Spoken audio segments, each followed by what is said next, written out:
I really feel that I could not have gotten exactly what I wanted without the consultation.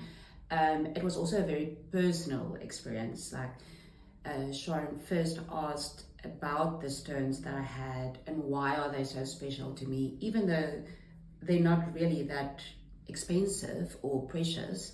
It's precious for me, and that's why I really appreciated her input, because I didn't exactly know what I wanted to do with them. So I really, really feel that without the consultation, I wouldn't have gotten exactly what I wanted. And she has some amazing ideas, and she turned my rings into something that I didn't even consider or would think about. So yes, yes, yes, yes for consult.